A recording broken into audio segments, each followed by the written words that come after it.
There's a story told about a man who was walking by a newsstand, and he picked up a paper and put down 50 cents on the counter. The man behind the counter said to him, "Sir, can't you see? It says right here in the corner of the paper that the price is $1. And the man looked at the man behind the counter and he said, don't believe everything you read in the papers." This week, Bari Weiss, the opinion editor of the New York Times, handed in her resignation. And she said the reason she's resigning is because she can no longer tolerate the bullying at the New York Times, where her colleagues called her a racist and a Nazi, and often said to her, "Again, you're going to write about the Jews again?" And she said, "I can no longer tolerate the lack of free speech and honest opinions at the New York Times." I've come to know Bari Weiss through her best-selling book, How to Fight Anti-Semitism, which was published just last year. However, what I love about Bari Weiss is that she is not only a courageous warrior against anti-Semitism, but she's also a proud Jew. A matter of fact, this year, on January 5th, 2020, there was a rally in New York City to stand up against anti-Semitism after a series of attacks against Jewish communities. And she was one of the featured speakers at this rally, which was right before the outbreak of coronavirus, with tens of thousands of people just a few months ago, 6 months ago, gathered in New York and downtown Manhattan to protest and to speak up against the raging anti-Semitism. And I want to read to you her remarks that day at this rally, because I believe that these words that she spoke should be an inspiration for each and every one of us. She started her remarks by saying, "My name is Bari Weiss. I am a proud American. I am a proud New Yorker, and I am a proud Jew. I am a Jew because of the audacity and iconicalism of Abraham, the first Jew of all. The whole world was awash in idols, and he stood alone to proclaim the truth. There is one God. I am a Jew because my ancestors were slaves, and I'm a Jew because of the story of the Exodus from Egypt, their liberation from slavery, and a story that changed human consciousness forever. I am a Jew because our God commands us to never oppress the stranger. I am a Jew because Ruth, the first convert to Judaism, told her mother-in-law Naomi, 'Your people will be my people and your God will be my God,' reminding us of the centrality of the Jewish people to Judaism. I am a Jew because of Queen Esther, who understood that she had attained her royal position in order to save her people from destruction. I am a Jew because the Maccabees were the original resistance, because they modeled for us and for all peoples how to resist the temptation of self-erasure. I am a Jew because even after the heart of Judaism and Jewish sovereignty was destroyed, my people refused to accept the logic of history and disappear. I am a Jew because some of our greatest renewals took place in exile. I am a Jew because evil hates my people. I am a Jew because my people managed to turn destruction into redemption by returning to their land 2,000 years after exile. I am a Jew because the biblical words on the Liberty Bell, "Proclaim liberty throughout the land," rang out from the righteous mouths of this country's abolitionists as they fought for universal freedom in this New Jerusalem.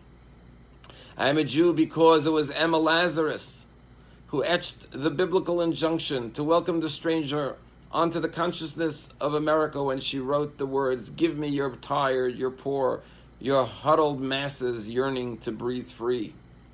I am a Jew because of the martyred members of the Tree of Life Synagogue in Chabad Poway and Jersey City. I am a Jew because of the courage of those who fought back in Muncie and who then immediately after the attack gathered together to sing.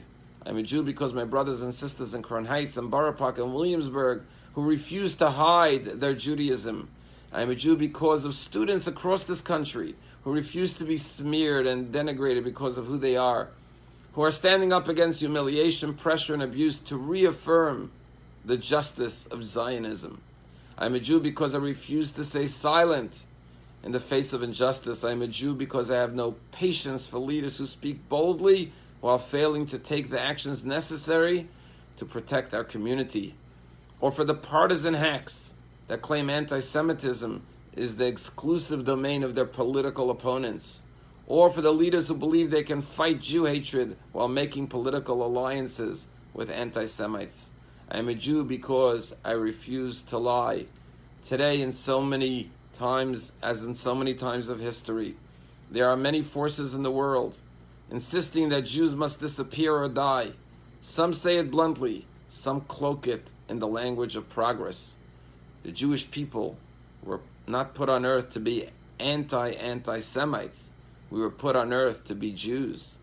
We are the people whose God never slumbers or sleeps, and so neither can we. We are the lamplighters. We are the ever-dying people that refuses to die. The people of Israel lives now and forever. Am Yisrael Chai. These were the beautiful words spoken by Bari Weiss in front of tens of thousands of people that ring clear in our minds and our hearts right now.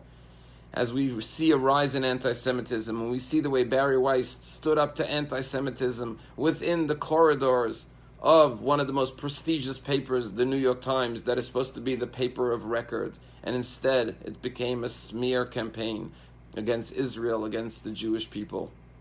My friends, let us learn from Bari Weiss to be courageous and proud Jews, but most importantly to remember that it's not enough to fight anti-Semitism. In addition to fighting anti-Semitism, more importantly, we have to be proud Jews. We have to remember all the positive reasons why we are Jewish. As Rabbi Shlomo Riskin once said, that it's not enough to be oi Jews, complaining all the time. We have to be joy Jews. We have to see the joy, the beauty, the goodness, and reflect that onto the world. What made us a great nation is that we always shared our values, our principles, our way of life with the rest of the world. We were an example for the world. Let us claim that and reclaim that as we fight anti-Semitism. But like Bari Weiss, remember all the positive, beautiful reasons that we are Jewish and proud to be Jewish. Last night, Rabbi Mendel Kalmanson spoke to our community via Zoom. And one of the beautiful things he said was that the word KVETCH in Yiddish actually means squeeze. And he said often people kvetch about their problems. But we have to realize that kvetch is really a squeeze. And he brought a beautiful passage in the Talmud where the Talmud says, why are the Jewish people compared to olives in the biblical verses? And he said that the Talmud says that just like an olive, in order to produce oil, it has to be squeezed. So too, when the Jewish people are squeezed throughout history, they produce their greatest light, their greatest oil. And this is true in every person's life. Sometimes we discover our greatest inner light by being pressed, by being squeezed. And when we have a kvetch, don't kvetch in a negative way. Oy, woe is unto me. But realize the opportunity in being kvetched, that your kvetch is an opportunity to become better, to grow. And I want to thank Myra from Palm Beach Synagogue for making a kvetch list with different categories. Can you believe it? Why me? And yes, make a kvetch list, because every time you go through your day and you have something to kvetch about, realize it's not just God squeezing you with no reason, with no purpose, but on the contrary, it's there to gain the opportunity, the oil that will come out of the olive to produce greater light in our personal lives and in our communal lives. As individuals, as a community, as a country, as a nation, as a world, we are all being kvetched right now. Let us make sure that we take the kvetch and turn it into greater light for ourselves. Not to kvetch and complain, but to find the good in every opportunity. God willing, this will end very soon, and we will take with us the newfound light from these experiences in good health and in happiness. Have a wonderful day.